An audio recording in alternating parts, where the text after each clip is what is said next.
ኤርትራን ኢትዮጵያን ንዕስራ ዓመታት ዝቐጸለ ኩነተ ኩናት ከም ዘብቅዐን ዝምድነአን ናብ ምብር ከም እተመልሰን ዝበስር ብ9 ሐምለ 2018 ኣብ ኣስመራ ድሕሪ ዝኸተምኦ በዓል 5 ዓንድታት ኣዋጅ ሰላምን ምሕዝነትን ፕሬዚደንት ኢሳያስ ኣፈወርቅን ቀዳማይ ሚኒስተር አብይ አሕመድን ነዚ ዝምድና ዝያዳ ንምድልዳልን ንምዕባልን ዝሕግዝ ምብፅጻሕ ከካይዱ ጸኒሖም ኣለዉ كنزعزع كل خبك إذا أمنتنا درع خبري حادش مقرب كسيتو بري كبابت سما فخري لفنتنا يخون قبري الرأي عبيس سبحتري ቀዳማይ ሚኒስተር ፌደራላዊ ዲሞክራሲያዊት ሪፓብሊክ ኢትዮጵያ ዶክተር አብይ አሕመድ ድሕሪ ብ8 ሐምለ ናብ ኣስመራ ዝገበሮ ኣብ መንጎ ክልቲአን ሃገራት ንዝጸንሐ ጸሊም መጋረጃ ዝተርበዐ ቀዳማይ ታሪኻዊ ወግዓዊ ምብጻሕ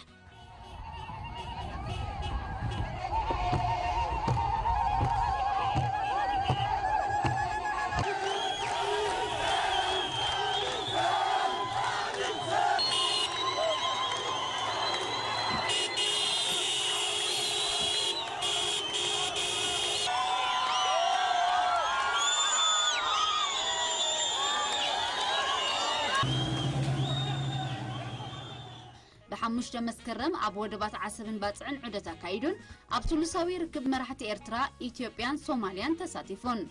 بعصرت حدا مسكرم دما أب داغما مخفات إرتران إثيوبيان زرغب مسمرات موقع عزيا مدري دباي سيما بورين سرحة زلام بسان تراخيبهم حجت يقرأ عركي سلام كنتاتي تسلام مرحت فابريكا دمكاتو كحسوس طبعا وقاس حتى يقسكس بريزيدنت إسياس أفورك ون بوغانو دحري لعل 10 عامتات نفلما غزي كاب 14 كساب 16 حمله اب إثيوبيا وقعوي مبصح مفصامو يذكر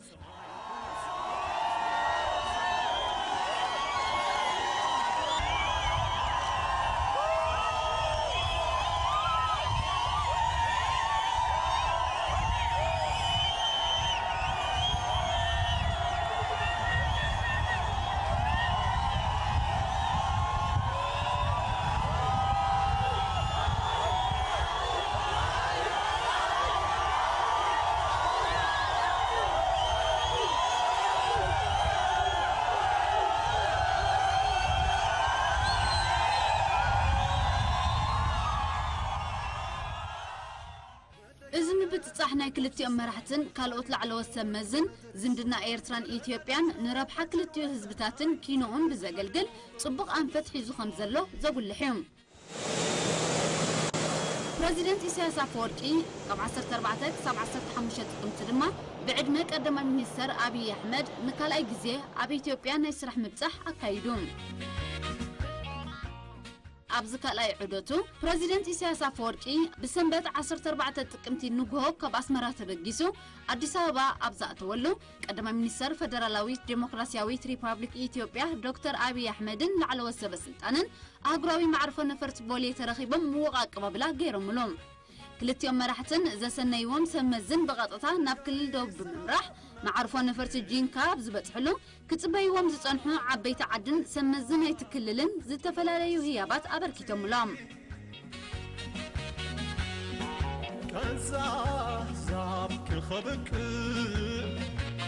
إذا أمنتنا درع خبري حادش مقرب كسيتو بري كبابت سما فخري لفنتنا يخون قبري الرأي عبيس أب تقدم علت بريزيدنت إسياس مس قدماي منستر أبين قدماي منستر إثيوبيا نبر أتو هايل مريم دسالنين بحبار ريبان قريصوم نفابريكا شكور كراز قطر 3 دحر ممرغون زعبات فابريكا بسئل زي تدقف مجلسي توهيبوام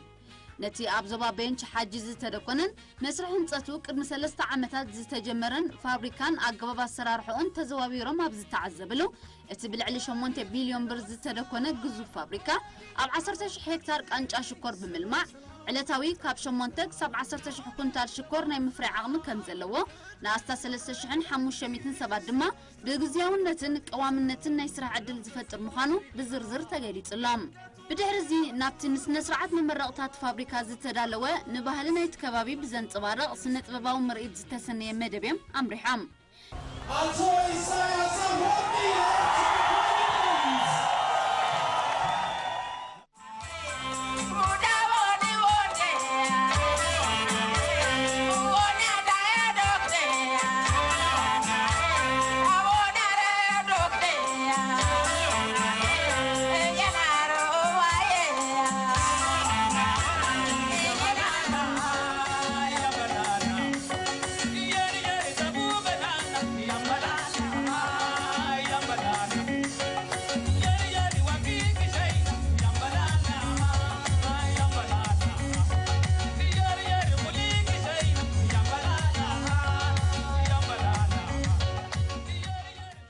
ሚኒስተር ዶክተር አብይ አህመድ አብ ስነ ስርዓት አብ ዘስማዑ መደረ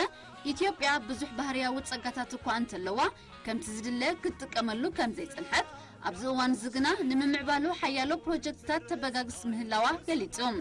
ንመስርሕ ሰላም ኤርትራን ኢትዮጵያን ብዝምልከት ድማ ቀዳማይ ሚኒስተር አብይ ፕሬዚደንት ኢሳያስ አምስፋን ዕርቅን ሰላምን አሞንጎ ኤርትራን ኢትዮጵያን ዝገበሮ ዓባ አበርክቶ ድሕሪ መምስጋን እዝነ ሕጂ ዑደት ውህደት ልምዓታዊ መደባት ክልቴን ሃገራት ንምብግጋዝ ዝዓለመ ምዃኑ ኣነጺሮም ክቡር ፕሬዚዳንት ኢሳያስ አፈወርቂ ትናንት ሰላም እንዲመጣ ክቡር ፕሬዚደንት ኢሳያስ አፈወርቂ ኣብ ርእስቲ አሞንጎ ክልቴን ሃገራት ሰላም ንምስፋን ከምኡውን ዶባት ክልቴን ሃገራት ንነጻ ምንቅስቓስ ሰብን ንብረትን ክኽፈት ዝገበሮ ዓብዪ ኣስተዋጽኦ ምጅማር ሓበራዊ ልምዓታዊ መደባት ንምብሳር ካብ ኤርትራ መጺኡ ኣብ መንጎና ብምርካቡ ብስም መላእ ህዝቢ ኢትዮጵያ ዘለኒ ኣኽብሮትን ምስጋናን ክገልጸሉ እፈቱ ፕሬዚደንት ኢሳያስ ብወገኑ ኣብ ከምዚ ዝበለ ዓብ መደብ ክሳተፍ ንዝቐረበሉ ዕድመ ብስም ህዝብን መንግስትን ኤርትራ ብምምስጋን እዚ ፕሮጀክት እዚ ኤርትራውን ተመክሮ ክትቀስመሉ እትኽእል ኣገዳሲ ከፋት ዓይኒ ናይ ልምዓት ፕሮጀክት ከም ዝኾነ ጠቒሱ ንህዝቢ ኢትዮጵያ ዓወት ተመንዮም ዓይኒ ዝኸፍት ነገር ኣብ ኢትዮጵያ ዘሎ ፖቴንሻል ኣብ ኢትዮጵያ ዘሎ ዓብዪ ዕድል ብማዕዶ ክትሪኦ ካልእ ነገር መጽኻ ኣራህ ትሪኦብን ካልእ ስለዝኾነ ናይ ብሓቂ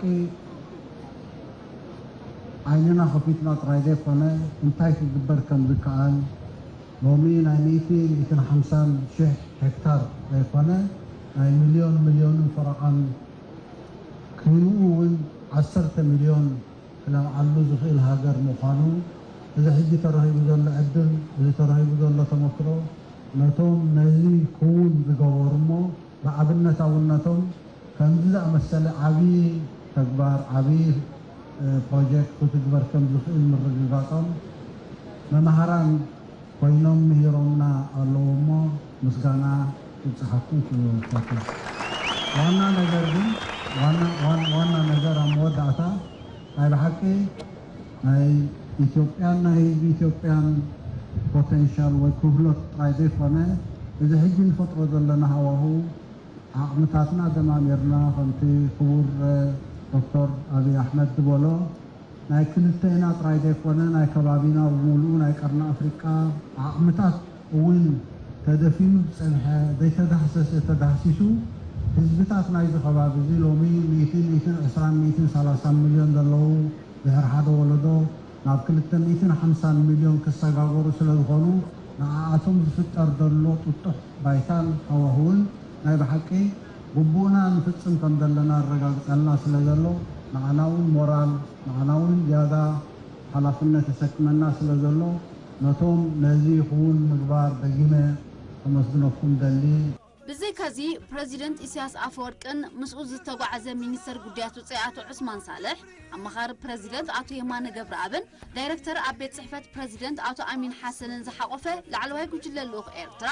ቀዳማይ ሚኒስተር አብይ አሕመድ ተሰንዮም ኣብ ከባቢ ከተማ ኣርባ ምንጭ ንዘሎ እጹብ ድንቂ ባህርያዊ ጸጋታትን ማራኺ ትርኢትን ዝሓቆፈ ቱሪዝማዊ ቦታ ኣብ ዝበፅሕሉ በህዝብ ጋሞ ድሙቅ ባህላዊ አቀባበላ ተገይሩሎምን ህያባት ተበርኪቱሎምን ይህ የምናየው ጋሻ ነው።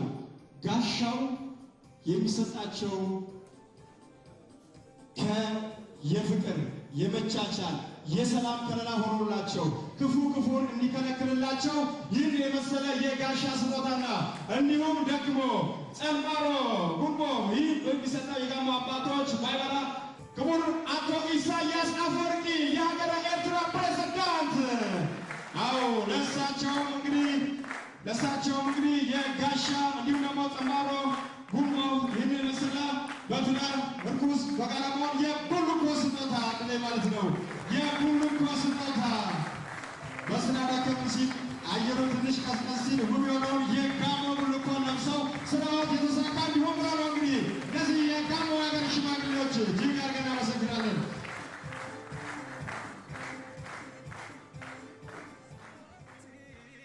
ኣማስያኦም ክልቲኦም መራሕቲ ኣብ 40 ምንጭ ኬርኬሮ ኣብ ዝተባህለ ጫካ ንዝርከብ ሕርሻ ምርባሕ ሓራግፅኦም ተዓዚቦም እዚ ብዓይነቱ ፍሉይ ዝኾነ ኣብ 8 ጋብላታት ዝሰላሰል ንጥፈታት ምርባሕ ሓራግፅ ብኣውፈርቲ ዝተበጋገሰን ብመንግስቲ ዝተተባብዐን ኮይኑ ብቐንዱ ስጋኡን ቆርበቱን ንሰደድ ዝዓለመ ከም ዝኾነ መብርሂ ተዋሂብዎም قبري الرأي عبيد سبحتري አዲስ መድረክ ከፈትን በይፋ ሰላም ሆኗል የዜማችን ቋንቋ ب15 ጥቅምቲ ኣብ ካልኣይ መዓልቲ ዑደቱ ፕሬዝደንት ኢሳያስ ከተማ ጅማን ከባቢያን ኣብ ዝበፅሓሉ ህዝቢ ሳቃጫ ፎርሳ መውቕ ህዝባዊ ኣቀባብላ ክገብርሉ እንተለዉ ደገፎም ንመስርሕ ሰላም ኤርትራን ኢትዮጵያን እናገለጹ ን3 ኪሎ ሜትር ስዒቦሞም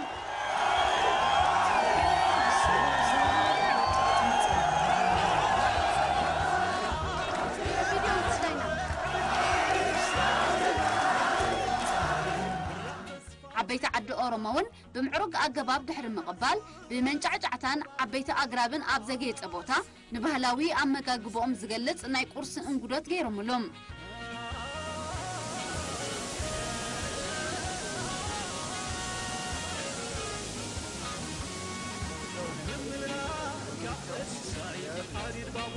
مدرسة ماي وسعت ناصر الرعاد سناي وحدتي حيلي بعزوم السناي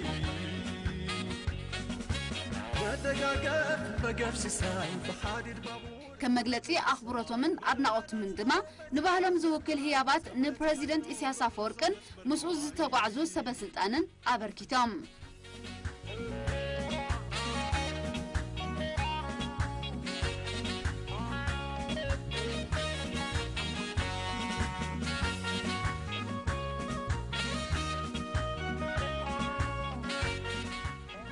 ኣብ ሰዓታት ድሕሪ ቀትሪ ፕሬዝደንት ኢሳያስን ቀዳማ ሚኒስተር አብይን ናብ አዲስ አበባ ብምምላስ ካብ ምኽታም ኣዋጅ ሰላምን ምሕዝነትን ኤርትራን ኢትዮጵያን ክሳብ ሕጂ ተበፂሑ ዘሎ መድረኻትን ገስጋሱን ዝግምግምን ናይ መጻኢ መደባት ዝሕንፅፅን ከምኡውን ኣብ ምዕባለታት ዞባ ቀርኒ ኣፍሪቃ ዘተኮረ ርክብ ኣካይዶም